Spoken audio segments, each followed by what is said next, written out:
मेरी पढ़ाई में प्रोडक्टिविटी रात का समय अधिक होती है, पर सब मुझे दिन में पढ़ने को बोलते हैं। मैं क्या करूं? धन्यवाद।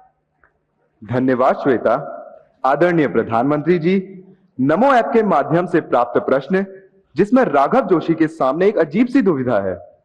माँ बाप हमेशा कहते हैं पहले पढ़ाई करो फिर खेल कूद करो, लेकिन उन्हें लगता है कि खेलने कूदने के बाद पढ़ाई करते हैं तो उन्हें चीजें बेहतर तरीके से समझ में आती हैं।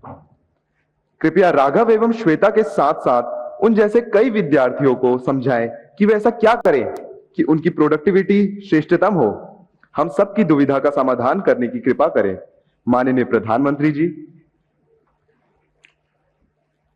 ये बात सही है कि हर कोई चाहता है कि उसके समय का सदुपयोग हो, जिस काम के लिए समय लगाया है उसका उतना ही उसको लाभ मिले, और ये अच्छी सोच है और ये आवश्यक भी सोच है कि हमें हमेशा जागृत रूप से प्रयास करना चाहिए कि क्या मैं जो समय लगा रहा हूं, मैं जो समय खपा रहा हूं, उसका मुझे आउटकम मिलता है कि नहीं मिलता है। आउटपुट तो दिखेगा, आउटकम नहीं दिखेगा। इसलिए पहले तो खुद में एक आदत डालनी चाहिए कि मैंने जितना इन्वेस्ट किया उतना मुझे प्राप्त हुआ कि नहीं हुआ, और इसका हम हिसाब किताब लगा सकते हैं। और ये आदत हमको डालनी चाहिए कि भाई मैंने आज मैथमेटिक्स के पीछे 1 घंटा लगा दिया, तो मुझे उस 1 घंटे में जो मुझे करना था वो मैं कर पाया या नहीं कर पाया। उसमें से जो सवाल मुझे कठिन लगते थे वो अब मुझे सहज हो गए कि नहीं हो गए, मतलब मेरा आउटकम इंप्रूव हो रहा है।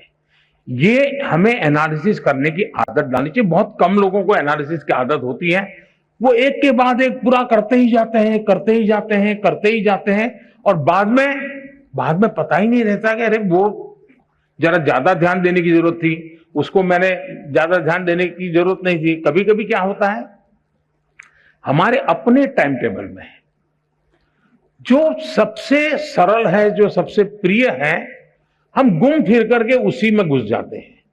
मन करता है चलो इसी को कर ले, क्यों, आनंद आता है, और उसके कारण जो कम पसंद है, थोड़ा कठिन है, उससे बचने की कोशिश करते हैं।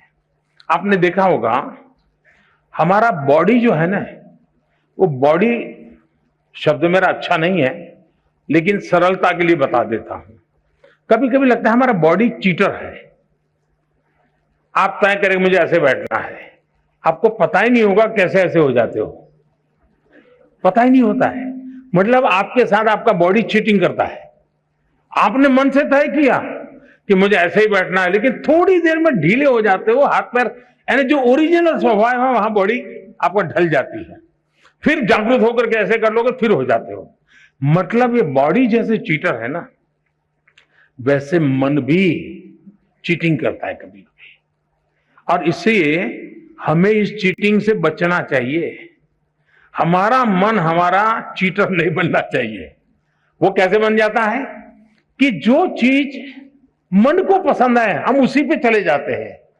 हमें जो जरूरी है, महात्मा गांधी जी श्रेय और प्रेय की बात करते थे। जो चीज श्रेयस्कर है और जो चीज प्रिय है, व्यक्ति श्रेयस्कर के बजाय प्रिय की तरफ चला जाता है। जो श्रेयस्कर है उस पर हमने चिपक के रहना चाहिए, यह बहुत आवश्यक होता है। और उसी की तरफ अगर मन चीटिंग करता है वहां ले जाता है, फिर खींच के ले आओ, तो आपकी प्रोडक्टिविटी है, आपका आउटकम बढ़ेगा, और उसके लिए प्रयास करना चाहिए। दूसरा, ये जो सोचना कि मैं रात को पढ़ूं तो अच्छा होता है, कोई कहता है मैं सुबह पढ़ूं तो अच्छा होता है, कोई कहे खाना खा करके पढ़ूं तो अच्छा होता है, कोई कहता है भूखा रह करके पढ़ूं, ये हर एक की अपनी अपनी प्रकृति होती है। आप ऑब्जर्व कीजिए अपने आप को, किस चीज में आप कंफर्टेबल हैं। एक्चुअली है आप कंफर्ट होने चाहिए। अगर आप कंफर्ट नहीं है उस परिषद से, बैठने से, उठने से, तो आप शायद उसको नहीं कर। अब कुछ लोग ऐसे होते हैं कि एक ही प्रकार की जगह होगी तब नींद आएगी उसको, मुझे याद है, मैं बहुत साल पहले एक मूवी देखी थी। उस मूवी में एक दृश्य आता है, कोई एक व्यक्ति झुग्गी झोपड़ी के पास अपनी जिंदगी गुजारता है और फिर अचानक कोई अच्छी जगह पे रहने जाता है। उसको नसीब आता है, लेकिन नींद नहीं आ रही है। अब नींद क्यों नहीं आती, तो फिर अपना दिमाग खपाता है, तो वो जाता है रेलवे स्टेशन पे और रेल की पटरी की जो आवाज, खटापटी आवाज, उसको टैप करता है और घर में ला करके वो टैप रिकॉर्ड शुरू करता है और फिर सो जाता है, नींद आ जाती है।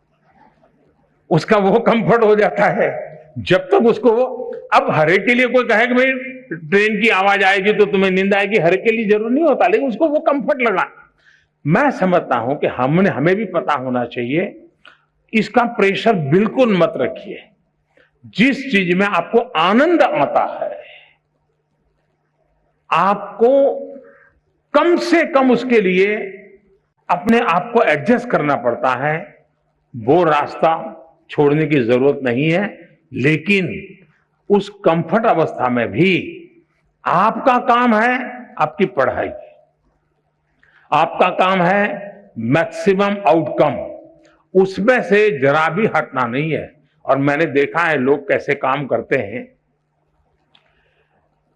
कभी कभी हम सुनने को तो अच्छा लगता है कि फलाना व्यक्ति 12 घंटे काम करता है, 14 घंटे काम करता है, 18 घंटे काम करता है, सुनना अच्छा लगता है।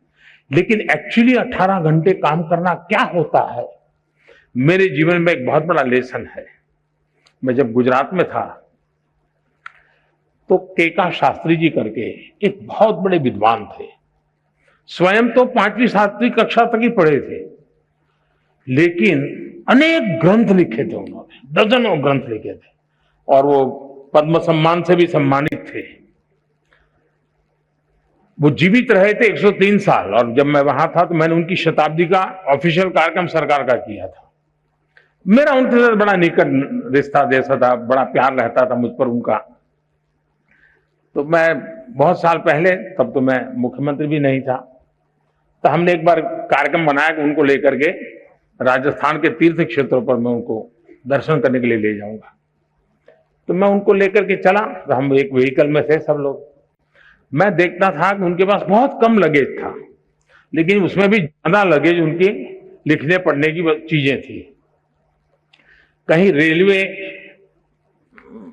का क्रॉसिंग आता था तो बंद हो जाता था, रुक जाना पड़ता था जब तक ट्रेन पारित नहीं होती, वो दरवाजा खुलता नहीं था, आगे बढ़ते नहीं थे। अब उस समय हम क्या करते हैं, हम या तो नीचे उतर के थोड़े टहलेंगे या कोई सिंह चना बेचता होगा तो लेकर के खाएंगे। हम अपना समय, मैं देखता था कि जैसे ही खड़ी हुई गई गाड़ी, वो अपने थैले में से कागज निकालते थे और एकदम से लिखना शुरू कर। तब उनकी उम्र मैं समझता हूं 80 तो करीब पहुंच गई होगी। यानी समय का कैसे उपयोग करना, आउटकम किसको कहते हैं, मैं इतनी बारीकी से उनको देख रहा था। और शायद तीर्थ यात्रा के समय में रिलैक्स रहना, घूमना फिरना, देखना, बातें को सारा बाजू में अपना काम करते ही रहना, किसी भी परिस्थिति में करते रहना, मैं समझता हूं ये बहुत आवश्यक होता है। जीवन में इसे बहुत कुछ मिलता है।